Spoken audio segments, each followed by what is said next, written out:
warahmatullahi wabarakatuh. Perkenalkan, saya Winda Sofi Diniawati, biasa dipanggil Bu Sofi. Kita akan belajar Bahasa Indonesia kelas 8. Gimana kabarnya? Semoga selalu sehat ya. Untuk memulai materi kita hari ini, mari kita berdoa menurut kepercayaan kita masing-masing. Berdoa dimulai. Selesai. Oke anak-anak, kita yel-yel sebentar ya. Ketika ibu bilang bahasa, kalian jawab cintai bahasa Indonesia, gemari bahasa daerah, kuasai bahasa asing. Oke, mulai ya. 1, 2, 3. Bahasa, cintai bahasa Indonesia, gemari bahasa daerah, kuasai bahasa asing. Oke, tepuk tangan untuk kita semua. Nah, untuk mengawali pembelajaran bahasa Indonesia kita hari ini, saya ada video motivasi untuk kalian. Nanti silahkan kalian saksikan. Setelah itu kalian klik di kolom komentar pesan apa yang kalian dapatkan dari video motivasi tersebut. Oke, setelah itu kita simpulkan bersama. Selamat menyaksikan.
tadi kalian sudah menyaksikan video motivasi dan juga Islamic value.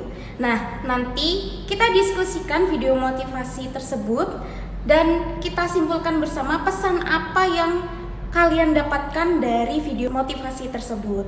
Nah, kita lanjut ke materi berikutnya, yaitu teks berita.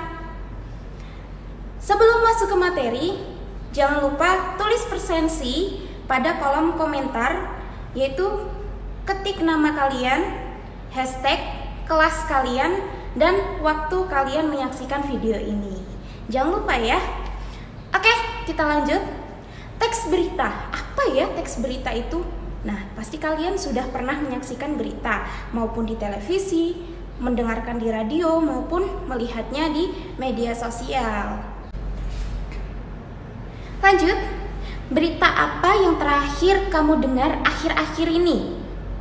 Nah, kalau ibu sendiri, akhir-akhir ini yang lagi mewabah di negara kita, di Indonesia, yaitu berita kebanyakan tuh tentang COVID-19 atau Corona, ya nggak sih?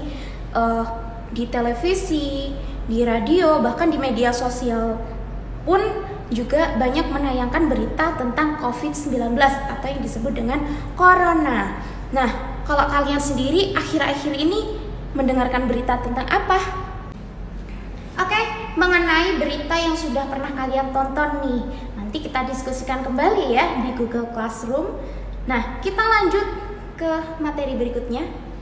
Berita itu mempunyai arti segala sesuatu yang diberitakan. Cara penyampaian berita dibagi menjadi dua, yaitu disampaikan secara lisan dan berita yang disampaikan secara tertulis. Berita yang disampaikan secara lisan biasanya kita melihatnya di mana ya? Ya, di televisi, di radio juga bisa, di media sosial YouTube misalnya, ya nggak sih? Gitu. Selanjutnya, berita yang disampaikan secara tertulis. Nah, kalau tertulis biasanya kita menemuinya ada di mana? Ya, di media cetak, misalnya apa? Koran, majalah, atau di artikel di sebuah internet. Oke, selanjutnya, berita diartikan sebagai cerita atau keterangan mengenai kejadian atau peristiwa yang hangat, berisi kabar atau pengumuman atau pemberitahuan. Oke, kita simpulkan. Jadi, pengertian teks berita adalah teks yang melaporkan kejadian, peristiwa, atau informasi mengenai sesuatu yang telah atau sedang terjadi. Oke, kita lanjut ke ciri-ciri teks berita. Nah, yang kita ketahui ciri-ciri teks berita itu biasanya kan 5W 1H. Nah, sekarang ibu ganti menjadi adik Simba. Apa tuh adik Simba? Sama dengan 5W 1H. Tapi kalau 5W 1H itu kan lebih ke bahasa Inggris ya. Sekarang kita ganti menjadi adik Simba. A di sini apa? Apa yang diberitakan? Di mana? Di mana peristiwa atau kejadian itu terjadi? Lalu K, kenapa? Alasan atau latar belakang terjadinya suatu peristiwa. Siapa orang-orang yang terlibat dalam peristiwa atau kejadian tersebut. Selanjutnya, bagaimana dapat dijelaskan proses kejadian suatu peristiwa dan akibat yang ditimbulkan dalam suatu berita. Selanjutnya, ciri-ciri teks berita selain adik Simba selanjutnya yaitu menarik. Berita itu harus menarik. Agar apa? Banyak masyarakat yang ingin menyaksikan berita tersebut. Selanjutnya, terkini atau yang sedang viral atau yang sering disebut dengan aktual. Jadi, seperti yang kita ketahui, masyarakat itu lebih suka dengan hal-hal yang baru. Ya nggak sih? Nggak mungkin masyarakat itu lebih cenderung suka dengan hal-hal yang sudah lampau, sudah basi, ya nggak? Nah, makanya berita itu harus memiliki ciri yang aktual, yang sedang viral saat-saat ini. Selanjutnya, dapat dipercaya atau faktual, bersifat fakta, bisa dibuktikan kejadian atau berita tersebut. Oke, selanjutnya jelas. Jelas di sini artinya dalam penyampaian berita sendiri itu jelas dan isi yang terkandung dalam berita itu apa yang akan disampaikan itu jelas. Selanjutnya kalimatnya sederhana namun mudah untuk dipahami oleh khalayak umum, oleh masyarakat. Selanjutnya segera disampaikan atau cepat karena sifatnya itu hal yang baru, harus hal yang baru yang sedang viral, maka harus cepat untuk disampaikan. Nah, sudahkah kalian membaca atau mendengar berita hari ini? Jika belum, mari kita biasakan untuk menyaksikan dan mendengarkan berita. Tujuannya untuk apa? Untuk menambah informasi yang sangat penting untuk kita. Nanti akan menambah wawasan kita juga gitu. Sehingga kita bisa berpikir lebih kreatif, lebih kritis, dan lebih efektif terhadap berbagai hal. Oke, setelah ini saya akan menampilkan sebuah video, menayangkan sebuah video berita. Nanti kalian simak baik-baik ya, lalu kita diskusikan lagi di Google Classroom.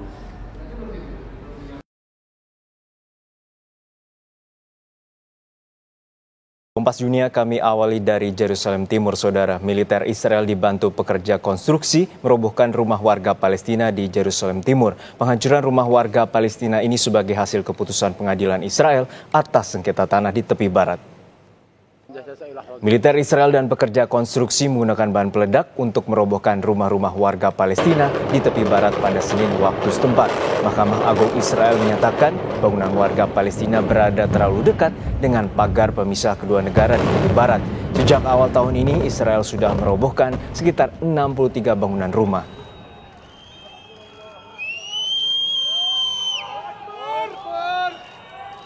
Organisasi Kerjasama Islam mengutuk pembongkaran puluhan rumah di Yerusalem. Organisasi yang bermarkas di Jeddah itu menggambarkan pembongkaran sebagai eskalasi serius di kota suci. Israel terus melanjutkan pembongkaran puluhan rumah di Yerusalem. Pembongkaran yang merupakan yang terbesar selama beberapa tahun ini dan merupakan akhir dari upaya hukum yang dilakukan pihak Israel.